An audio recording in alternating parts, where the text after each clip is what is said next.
हमको समय एक दिन मिला है। हाँ, जितना हो सके हम लेकर आए।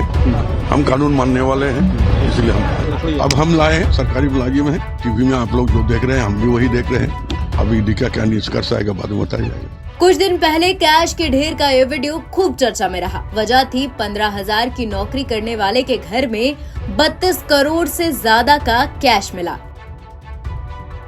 हैरानी की बात तो थी ही। खैर, इस केस में अब बड़ी गिरफ्तारी हुई है। टेंडर कमीशन घोटाले में ईडी ने बुधवार को ग्रामीण विकास विभाग मंत्री आलमगीर आलम को गिरफ्तार कर लिया है। ईडी आलमगीर आलम को पीएमएलए की विशेष कोर्ट में पेश कर रिमांड की डिमांड करेगी। मंत्री के पीएस संजीव लाल और उसके नौकर जहांगीर को जांच एजेंसी ने 6 मई को गिरफ्तार किया था। छापेमारी में जहांगीर के फ्लैट में 35 करोड़ से ज्यादा का कैश मिला था। दोनों को रिमांड पर लेकर ईडी ने 8 दिन से पूछताछ की।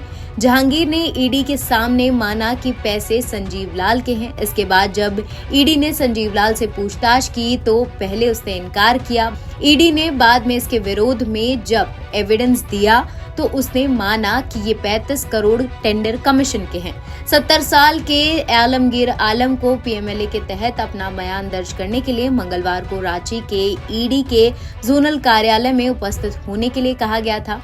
झारखंड के ग्रामीण विकास मंत्री ईडी के ऑफिस में एंट्री करने से पहले पत्रकारों से बातचीत की। उन्होंने कहा कि मुझे आज बुलाया गया है, इसलिए मैं आया हूं।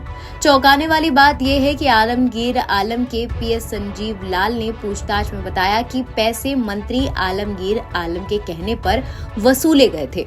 वो टेंडर कमीशन में मिले पैसे को छुपा कर रखते थे, इसलिए उसने अपने नौकर जहांगीर के नाम पर एक फ्लैट हरुम रोड पर खरीदा था।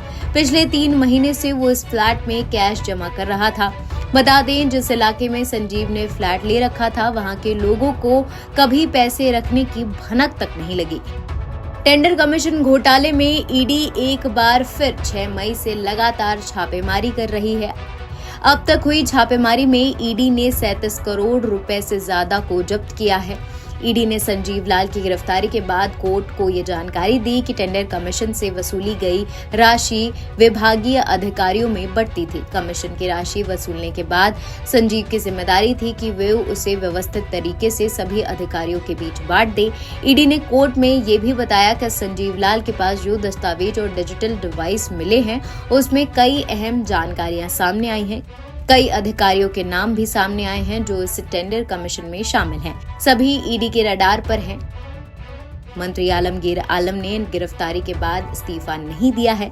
सरकार में टॉप लेवल पर आलमगीर आलम के इस्तीफे पर गहन मंथन शुरू हो गया है, लेकिन अभी नतीजा नहीं निकला है क्योंकि हाल में चुनाव तक जमानत पर वो रिहा किए गए। दिल्ली के सीएम अरविंद केजरीवाल ने कहा था कि हेमंत सोरेन के मुख्यमंत्री पद से इस्तीफा देना नहीं चाहिए था। बाद में राजनीतिक खेमे में ये कहा जाने लगा कि हेमंत ने इस्तीफा देकर भूल कर दी। अगर इस्तीफा नहीं देते तो संभव था कि केजरीवाल की तरह वो मुख्यमंत्री बने रहते। 2022 में महाराष्ट्र के एनसीपी के मंत्री नवाब मलिक को मनी लॉन्ड्रिंग के आरोप में ईडी ने गिरफ्तार किया था। गिरफ्तारी के बाद मुख्यमंत्री ने उनसे इस्तीफा नहीं लिया था। जेल में रहते हुए मलिक ने इस्तीफा नहीं दिया था। एनबीटी ऑनलाइन की रिपोर्ट।